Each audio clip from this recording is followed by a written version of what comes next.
I've stayed in a lot of cheap hotels in my life. Roadside motels, chain hotels that smelled like old carpet, even a couple of places where the front desk clerk handed me a room key with a warning not to touch the curtains after dark. But nothing, not one of those places, ever felt as wrong as the third floor of the Harlan Grand Hotel at 1 o'clock in the morning. It started with the lights. The hallway lights didn't flicker like a normal old building. No, each fluorescent bulb seemed to buzz at a different frequency, like they were arguing with each other. The air conditioner at the far end of the corridor rattled in rhythmic bursts, coughing out air too cold for the season. I had just returned from shooting footage of a storm outside. My shoes were soaked, and my camera battery was dying. So I moved slowly, listening to the hollow thud of each step on the uneven carpet. Most guests around me seemed to be asleep. The hall was quiet, too quiet, a quiet that feels held, like something is waiting to see what you do next.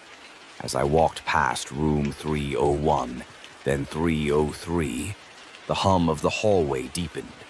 A prickling sensation crawled up the back of my neck, an instinct I couldn't name but couldn't ignore. And then I reached room 305. At first glance, the door looked ordinary. Beige paint, brass handle polished but scratched around the keyhole, curtains visible through the gap at the bottom. But something about it was wrong. I stopped breathing for a moment. The door wasn't quite straight. The metal number plate, 305, hung at a slight angle, as if someone had tried to rip it off and gave up halfway. The peephole had thin scratches radiating outward like claw marks. Not deep, but numerous, hundreds of small, frantic lines, more than anything else. Though it felt like something behind that door was aware of me, not watching, not listening, just aware. Have you ever walked past a doorway and felt like the darkness on the other side is leaning toward you? Not physically, just a presence bending closer, the way a whisperer leans near your ear before you realize they're behind you. That's what room 305 felt like. I tried to tell myself it was nothing. A trick of light, a rattling AC unit, the weird isolation that comes from filming in old hotels alone at night. But then the whisper came, faint, almost too faint to register. A breath. Not a voice, just 2 words. He knows. I froze. The hair on my arms rose instantly, my breath catching in my throat, like I'd just stepped into icy water. I waited, listened, tried to convince myself I was imagining it. But then it came again, closer this time, sliding through the crack beneath the door like cold wind slipping through a graveyard. He knows your name. Every instinct in me screamed to move, run, put distance between myself and whatever was behind that door. But my body wouldn't respond. I just stared at the number 305, my pulse pounding in my ears. Then something brushed the other side of the door, a soft, deliberate touch. Wood flexed inward, just slightly, like someone had leaned their forehead against it. The AC unit down the hall rattled harder, almost covering the sound of a low inhale, a slow, shaky breath coming from directly behind the door. I stepped back. 1 step, then another. With distance, the whisper faded, but the pressure in the hallway remained, as if the entire floor was holding its breath. And then, the hallway lights flickered once, twice, and went out. Only darkness remained. I hadn't felt fear like that in years. Not the movie kind, not the jump scare kind. No, this was instinctive, primal fear. The kind that comes when you realize you're standing too close to something that wasn't supposed to notice you. And now it does. A thin line of orange emergency light ignited behind me. My eyes adjusted slowly, making out the shapes of each door. But room 305 was different now. The bottom of the door, where the faint glow from inside should have illuminated the carpet, was completely black. like the room wasn't just dark, like it was empty, or deeper than empty. And then, in the silence, something tapped the door from the inside. 3 slow knocks. Tap, tap, tap. Not loud, not violent, just patient. A sound that said, "I know you hear me." I backed away until my shoulders hit the opposite wall. The carpet felt spongy under my feet, older than the rest of the hallway, as if this section of floor had been replaced over and over again. And then the whisper returned, soft as breath against skin. "Don't get closer, he's been waiting." I clutched my camera against my chest, my fingers trembling. I didn't want to look at the peephole again, but my eyes drifted upward instinctively. Someone was standing on the other side. I didn't see a face, but I saw the faintest shift of shadow behind the scratched peephole, a shape leaning forward, watching, knowing. I swallowed hard, forced my legs to move, and stepped backward until I reached the stairwell door. I pushed it open, slipped inside, and didn't stop moving until I was 2 floors down. When I looked back up the stairwell, the 3rd floor landing light flickered back on. Normal, quiet, empty. But I knew what I heard. I knew what I felt. And when I reviewed my audio later in my room, there was something else. Under my own breathing, beneath the hum of the hallway, a faint voice had been recorded. A whisper so low it barely registered, but unmistakably male. "Come back. We're not finished." That was the night I first heard the whispers of room 305, and it was far from the last. After that night, I did what anyone would do after encountering something they can't explain. I tried to rationalize it. Sleep deprivation, the storm outside, thin hotel walls, old pipes. But reason only lasts so long, especially when you mention room 305 to someone from the area and watch the color drain from their face. Because everyone in town knows the story, and everyone believes it. According to the version told most often on Reddit threads, tourist ghost tours, late-night YouTube compilations, TikTok paranormal pages. The haunting of room 305 started in 1987 with a man named Victor Harlan, 42 years old, traveling salesman, soft-spoken, polite, forgettable. The kind of man who left no impression except the feeling that you'd seen him somewhere before. He checked into room 305 on a Thursday. He ate dinner alone in the hotel restaurant. He made a phone call to his wife at 9:43 p.m. And then, he never checked out. Hotel staff knocked the next morning. No answer, no footsteps, no sound. Housekeeping eventually unlocked the door and walked into a room that looked untouched. The bed still made, the TV off, the bathroom empty. Victor's luggage was still in the closet, his wallet still on the desk, his room key on the nightstand, and Victor Harlan was gone, disappeared between midnight and morning, as if he had stepped through the walls and dissolved. For years afterward, the official story remained the same. Victor Harlan died by suicide in the bathroom of room 305. Cause of death, unknown. Body, never recovered. How does someone die without a body? That's where the legend begins to grow teeth. Hotel guests started reporting strange things almost immediately. Not screams, not slamming doors, just whispers, soft, barely audible murmurs that seemed to leak from the cracks of room 305 like steam from an old radiator. Some said the voice sounded like it was trying to get their attention. Some said it was praying. One woman claimed it whispered her maiden name, a name she hadn't used in 20 years. Others reported footsteps pacing inside the locked room late at night. Not random wandering, not drunken stumbling, but a deliberate, steady walk. 5 steps forward, 5 steps back. Pause, then again, and again. as if someone inside was rehearsing a path they once walked or waiting for someone to knock. In 1991, a family staying in room 307 called the front desk at 3:17 a.m. terrified. They claimed to see a silhouette through their window, the shadow of a man standing behind the curtain of room 305. When security went up to check, room 305 was locked, sealed, empty. But the curtain inside was swaying, gently, like someone had just been standing there a moment ago. Hotel management shut down the entire floor for 3 nights. Locals still talk about the security guard who quit afterward, refusing to walk the 3rd floor hallway ever again. He told a friend that he looked into the peephole of room 305 once. Just once, and something inside looked back.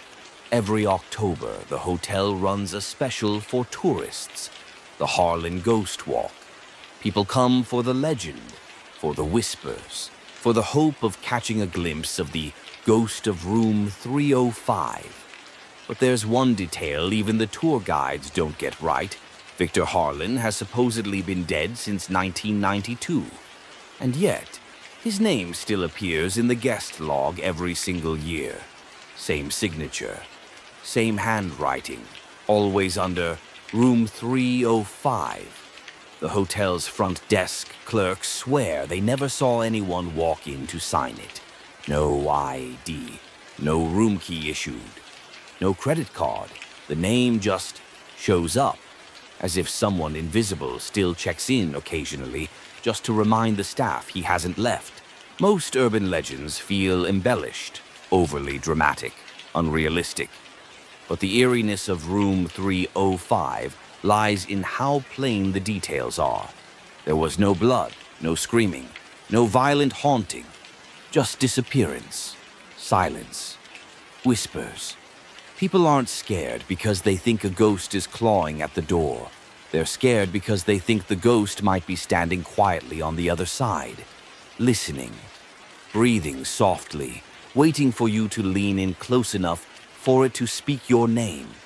It's a haunting that doesn't want attention, doesn't perform, doesn't frighten tourists with floating chairs or glowing eyes. It simply exists, and that alone makes it more terrifying, because a ghost that doesn't want to be seen might be a ghost that remembers you. After I first heard the whisper outside room 305, I avoided the floor for 2 days. Took the stairs, stayed late downstairs, stood outside smoking even though I don't smoke. But when you're drawn to something, fear only holds you back for a while. On the 3rd night, curiosity won. I found myself walking the hallway again. Slow steps, camera recording, heart pounding. People think fear pushes you away from danger. Sometimes it drags you straight into it. As I approached room 305, the lights dimmed slightly. Just like before, the AC sputtered, coughing like a dying thing. The carpet felt softer beneath my feet, as if someone had walked that exact stretch of hallway 1,000 times before. And then I noticed something new. The scratches around the peephole, the frantic, thin claw marks. There were more of them. A lot more. Dozens of fresh lines etched into the paint. Still white, still raw, as if someone inside had spent hours, maybe days, dragging a finger across the door, trying to mark each time someone passed outside, trying to signal something, or someone. And right beneath the room number, faint as pencil smudges, I saw a name written into the wood. Victor, not Victor Harlan, just Victor, like a signature, or a reminder, or a warning. Because legends don't scratch their names into door frames. People do. And the legend of room 305 was about to crack wide open. The thing about urban legends is this. The moment you pull one loose thread, the entire story starts to unravel. And once I heard the whisper outside room 305, I couldn't stop pulling. I wanted answers. I wanted logic. I wanted to know why a man who supposedly died in 1992 was still leaving fresh scratches around a peephole in 2024. So I started digging. Not the glamorous kind of digging. No hacking into databases. No sneaking into police stations. Just quiet, patient research. The kind where boredom and horror mix into something slow and suffocating. That's how all real nightmares start. The first thing I looked for was the official police file from 1992. The one claiming Victor Harlan died by suicide. It took 3 emails, 2 phone calls, and 1 awkward conversation with a records clerk who sounded like she'd rather swallow a stapler than help me. But eventually I received a PDF, 9 pages. Short, sloppy, suspiciously incomplete. According to the report, officers responded to a noise complaint at 3:14 a.m. No signs of forced entry. Room appeared undisturbed. Bathroom door locked from inside. Window locked. No body recovered. And then the strangest line of all, buried halfway down the page. Presumed self-harm. Room sealed pending inspection. Presumed, not confirmed. Who closes a case without a body? Even stranger, the officer who signed it, bad handwriting, shaky signature, had retired in 1993 after only 2 years on the job. He never worked another law enforcement position again. When I searched his name online, I found an obituary. The cause of death? Missing. Declared dead in absentia. Just like Victor, my stomach tightened. One missing person investigating another. A coincidence? Maybe, but it didn't feel like one. Next, I tracked the hotel's renovation history. A front desk employee, young, bored, too honest for his job, accidentally leaked a maintenance report from the late 1980s. In it, I found something that made no sense. Room 305 had been closed from 1988 to 1991, completely sealed. No guests, no reservations, no access. The reason listed was simple: major piping issue. But when I checked the building layout, the plumbing for that section didn't even run near room 307. And if the room was sealed shut for 4 years, how did the legend claim Victor had been haunting it the entire time? How was he whispering? How was he pacing? How was he even inside? The timeline didn't match. The story didn't line up. Someone had rewritten history. Someone had wanted the legend to exist. In the hotel lobby, under a dusty display case that no one had touched in years, sat a stack of guest ledgers. Old ones, handwritten. Lobby staff told me guests used to sign in manually, even after computerized systems were installed. Tradition, they said, a charming relic. So I flipped through the logs. The name Victor Harlan did not appear in any of them. Not once. The first time his name appeared was in 2003, 11 years after he supposedly died. At first, just once, then again in 2004. Then 2005, then every single year after that. Same name, same handwriting, same looping V, same sharp downward stroke on the H. A dead man checking in annually for over a decade. Unless he wasn't dead, unless he had never left. The realization made my skin crawl. The more I read, the more I noticed inconsistencies. The story everyone told online, the one repeated on ghost tours, TikTok documentaries, Reddit threads, all traced back to one source, a 2001 paranormal blog by someone calling themselves Red River Watcher. The blog claimed Victor vanished in room 305. Police found the bathtub filled with blood. Guests heard him whispering at night. His ghost seeks someone to replace him. It was gripping, cinematic. Exactly the kind of haunting the internet wants to believe. But one detail bothered me. That blog had no sources, no references, no links, nothing to back up its claims. It was almost like whoever wrote it knew no one would question it, like the writer wanted the legend to spread. And it did. It spread like wildfire. The more people repeated it, the more it became truth. Not the real truth, just the version everyone preferred. Because a ghost is comforting, predictable, safe. A ghost can't walk down a hallway. A ghost can't unlock a door. A ghost can't make you disappear, but a man can. I revisited the hallway on my third night at the hotel, not to provoke anything, just to observe. The air was colder this time, less humid, more electric. I approached room 305 cautiously, my camera recording again.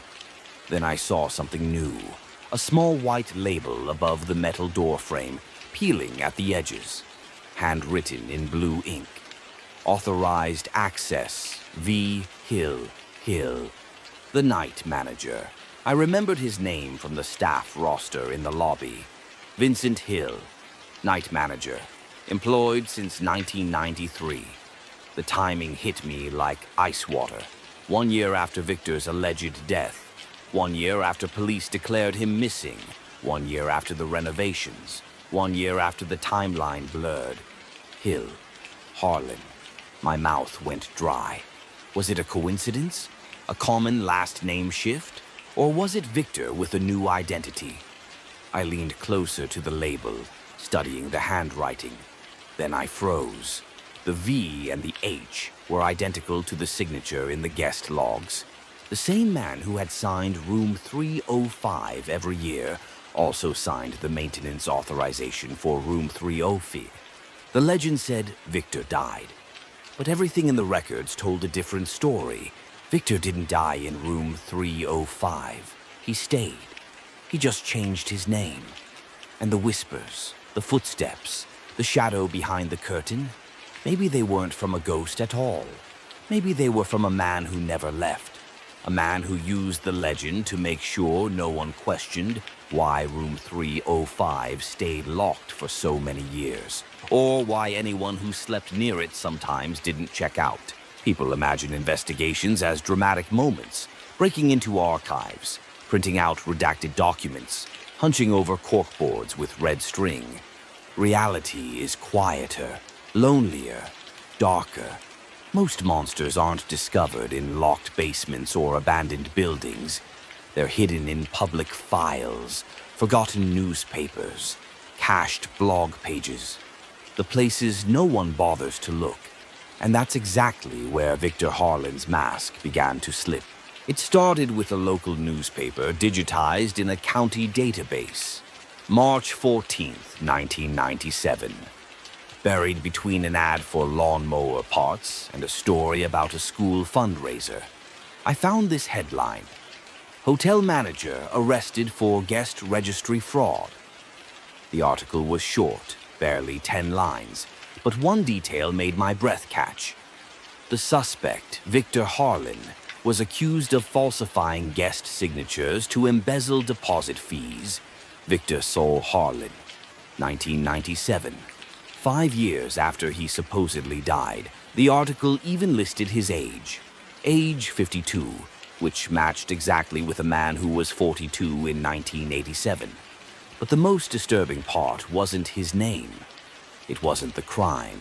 It was the photo, a grainy black and white mugshot, a man with sunken cheeks, a high forehead, thinning hair combed neatly to the side, a face that looked wrong. Not evil, not monstrous, just empty, worn down, like he'd been awake for years, watching something the rest of the world couldn't see. He looked older than 52, much older, but the eyes, they were unmistakable, cold, flat, dead in a way no photograph should capture. That mugshot shouldn't exist. Not if the legend was real, but it did. And the caption confirmed everything I feared. Suspect is a long-term employee at Harlan Grand Hotel. Night shift. The same position Vincent Hill held today. The same shift, the same floor, the same room. Oh, my stomach twisted as I read it over and over. Victor didn't vanish. He didn't die. He stayed. In 2005, the internet was full of forgotten personal blogs, digital grave sites for the bored, depressed, or lonely. One of them was titled My Years at the Grand Blogspot.com. No profile picture, no bio, just a few posts from a former hotel employee. The blog had been dead for 18 years. No comments, no followers, just static text on a yellowed background. But one entry chilled me more than anything so far. July 18th, 2005. The truth about room 305 for anyone who cares. The first sentence shattered the entire legend. Room 305 isn't haunted. The only ghost in that hallway is the man still walking it. My heart pounded as I kept reading. The author described a night manager. Always there, always quiet, never aging. The description matched the mugshot perfectly. Then came the line that confirmed everything. His real name used to be Victor Harlan. Now he calls himself Vincent Hill. A cold spike ran down my spine. It continued. He controls room 305. He's the reason the door never stays sealed. He's the reason the signatures keep appearing. The post ended with something even stranger. If you ever hear someone whisper your name near room 305, don't answer. He only whispers to the ones he chooses. The blog hadn't been updated since. The account was deleted 2 months later. I searched for the author. His name appeared in an obituary from 2008, missing, declared dead. Just like the cop from 1992. Just like Victor should have been. This was the moment everything became real. I found an old staff photo hidden in an archived employee handbook from 2008.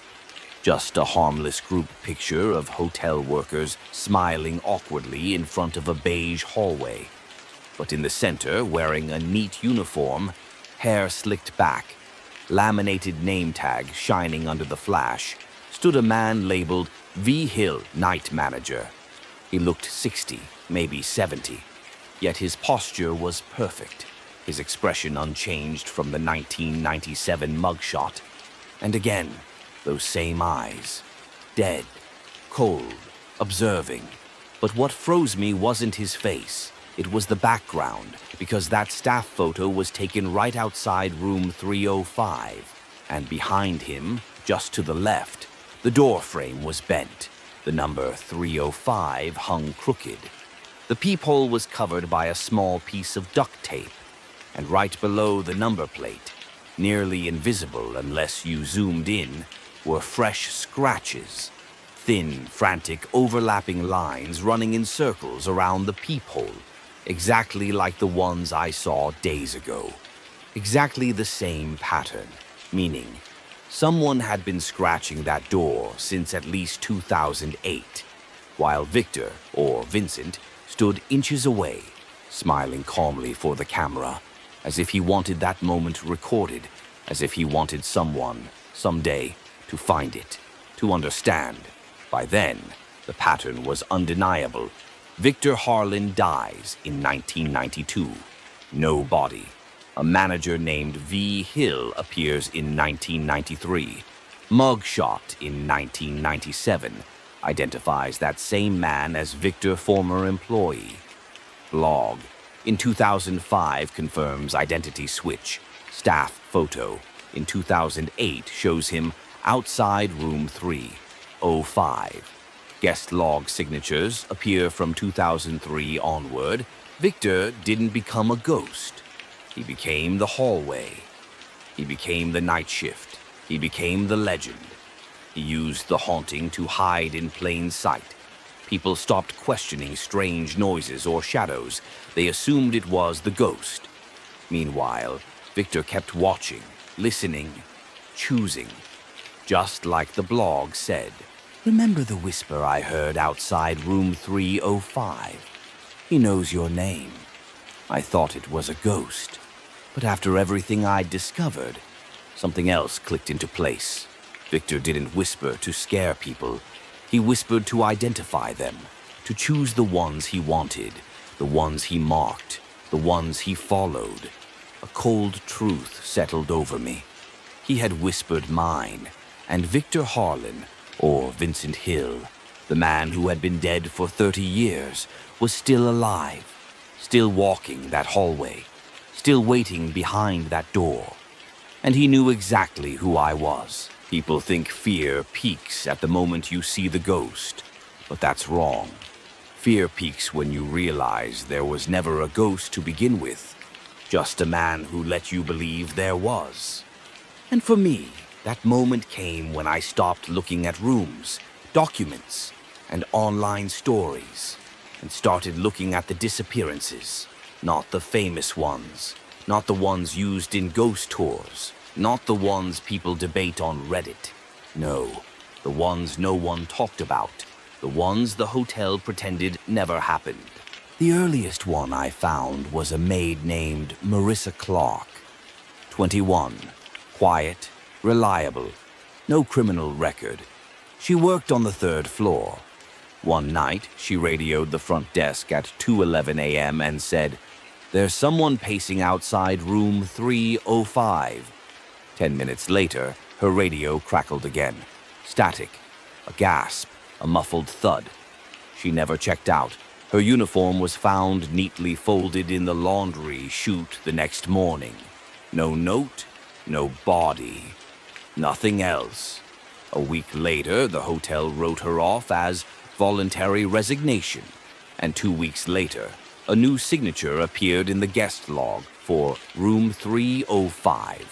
V. Harlan, written at 2:35 a.m., 24 minutes after Marissa's last transmission.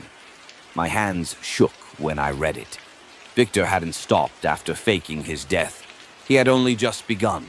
Her name was Sarah Meyer. She was 24, traveling alone. A student doing photography of haunted places. Hotel staff remembered her because she carried a camera around her neck all day, taking pictures of empty hallways and dusty chandeliers. She got into room 312 next to mine. She didn't last 24 hours. Security logs showed she had a heated argument with someone in the hallway at 11:43 p.m. Witnesses reported hearing, "Leave me alone. I said I don't want a different room." The description they gave, male tall night shift uniform. Name tag, V. Hill. But when police questioned management, they were told there was no night manager on duty that night. Camera footage from the 3rd floor hallway. Corrupted. 7 minutes of static between 11:41 and 11:48 p.m. The exact window Sarah disappeared. Her luggage was found untouched. Her phone in the wastebasket. Her keycard snapped in half. Police called it misadventure. Her family never found her. But I found something else. A blurry still image from a damaged security file. A silhouette turning a corner. A cart pushed in front of him to block the camera view, and a glint of a name badge catching the light. V. Hill. The next case wasn't a disappearance. It was a survivor. A Swedish businessman traveling through the state stayed in room 309. At 2 a.m., he called 911 whispering frantically, "Someone locked me in my room. Someone keeps whispering through the door." When police arrived, they found him, dehydrated, shaking, claiming he'd been trapped for 9 hours. He said a hotel employee, Victor, had slid the deadbolt shut from the outside. But front desk records for that night listed only one worker, Vincent Hill, who had clocked out the day before. Police asked to see the security footage. The hotel produced only one clip, a minute-long shot of an empty hallway. But when the man later viewed his own phone recording taken through the peephole, there was a shape standing directly outside his door, still tall, head slightly tilted, and one detail made my heart seize. In the reflection of the peephole, you could barely make out a face, not blurry from motion, blurry from closeness, like the person was leaning in so near their breath fogged the lens. I froze when I saw it. The eyes, empty, measured, the same expression from the 1997 mugshot. He reported the attacker as a man named Victor. Victor, not Vincent. Names slip under stress. Real names. Names whispered through doors. According to HR records, Vincent Hill retired in early 2023. A polite email was sent to staff. 3 decades of service, loyal night manager will be missed. Blah, blah, blah. But when I asked employees if they remembered his farewell party, they stared at me blankly. There was no party. We didn't even see him leave. I thought he quit during COVID. One maid swore she saw him walking the hallway 2 months ago. Another claimed she heard him humming in the linen room at 3 a.m. And the new night manager, a timid man with nervous eyes, told me quietly, "Sometimes I see him in the hall mirrors, just for a second, but he's always walking toward 305. I asked him why the hotel didn't fire him. His voice cracked. He doesn't work here. He just never stopped. And then he said something that chilled me more than anything else. Room 305 still has his name on the access sheet. None of us can delete it. The system keeps restoring it. Restoring it, he nodded. And the signature appears every month in the guest log, even though the room is locked and no one checks in. By now, I was shaking. My laptop sat open on the desk. Documents littering the screen. Missing staff, 1994, Sarah Meyer, 2001. Swedish businessman, 2017. Retired manager, 2023. Mugshot, 1997. Staff photo, 2008. Blog confession, 2005. Guest logs, 2003 to present. Every piece pointed to one truth. Victor never died. He moved into the walls, into the system, into the night shift. Every strange whisper, every missing guest, every corrupted camera. All of it wasn't supernatural. It was just a man. A man who hid behind a ghost story he built himself. A man who learned that legends protect monsters better than shadows. A man who walked the hallway for 30 years because he knew no one would ever question a haunting. A man who knew my name, my full name. Because when I scrubbed through the third-floor camera footage again, frame by frame, I found something I had missed. At 2:03 a.m., 1 minute before the lights flickered, someone stepped into the edge of the frame. Tall, thin, wearing an outdated night shift uniform.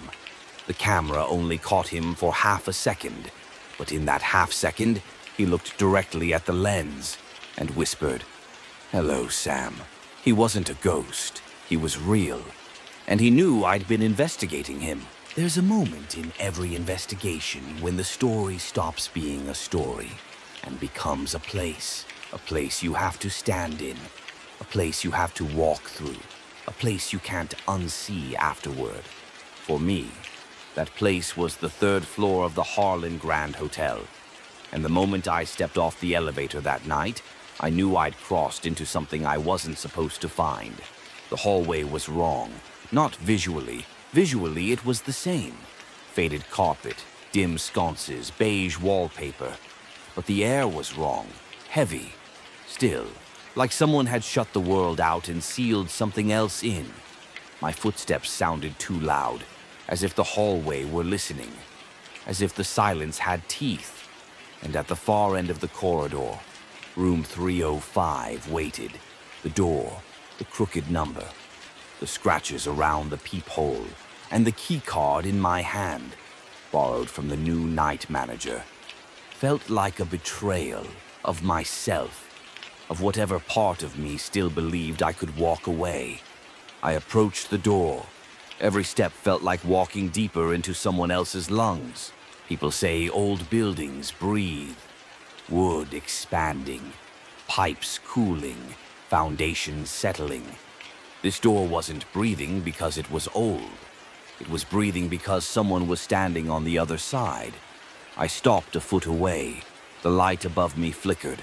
Once, twice, then steadied. I raised the key card. My hand trembled, not from fear of ghosts, from fear of the opposite. Fear that I would open the door and find a very real man who had spent decades perfecting the art of disappearing people. And for a moment, a long, thin moment, I thought, I shouldn't be here. He knows I'm here. He's waiting. I almost turned back. Almost. But the hallway behind me felt longer than before. Darker. Like it would swallow me before I reached the elevator. So I slid the card. Beep. The lock clicked.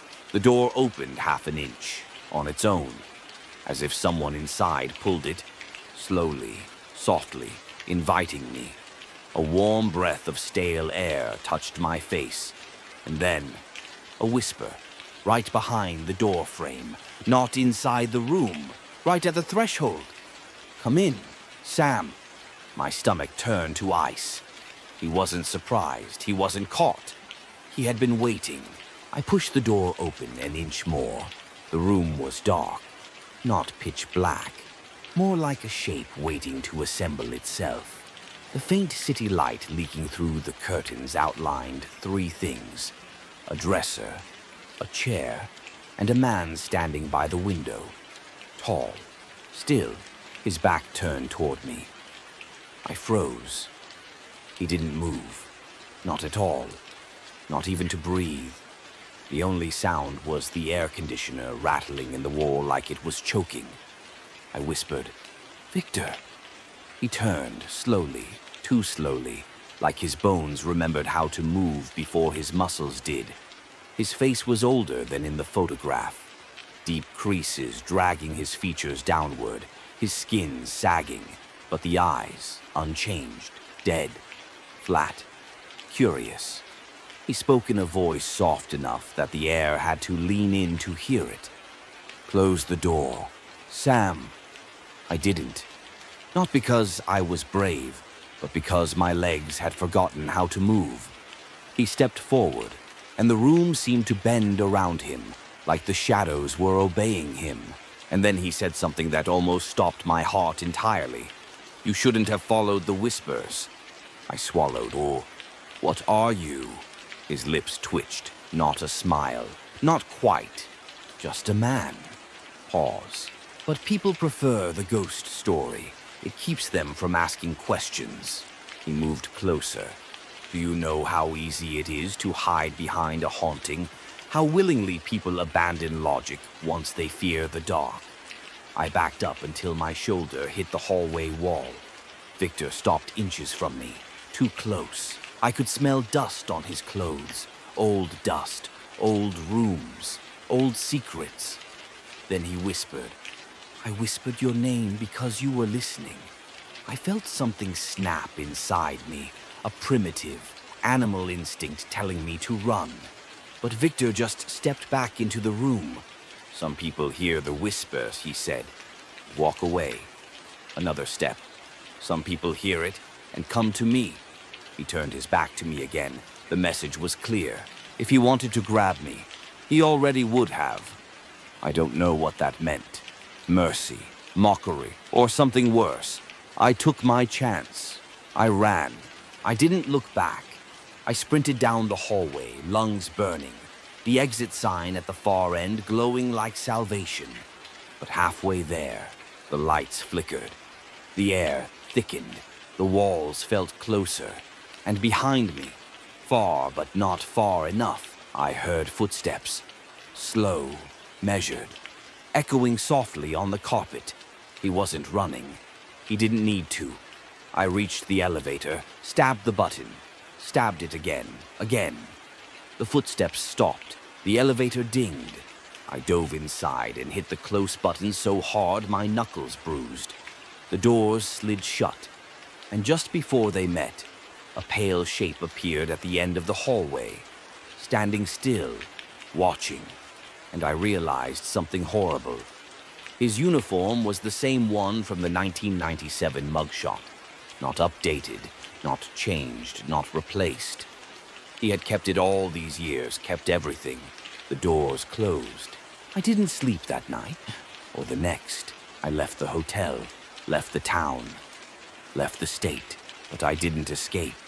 3 days later, I checked into a motel 200 miles away. At 3:07 a.m., someone knocked on my door. 3 slow taps. Tap, tap, tap. I held my breath. The peephole was dark, not from the hallway light, from something blocking it. Then a whisper. Rooms change, Sam. Doors change, names change. But I didn't move. Couldn't. The voice fell to a near silent murmur. You heard the whisper, and now you're part of it. Another knock, softer this time. Room 305 is empty now. Will you open the door? Silence. Then footsteps. Slow. Fading. I stayed frozen until sunrise. I check every door now, every peephole, every hallway, every night. Sometimes, just before sleep, I think I hear that voice behind some distant wall. Hello, Sam. And I know one thing for certain. Some ghosts are real, and some men never die. They just change rooms.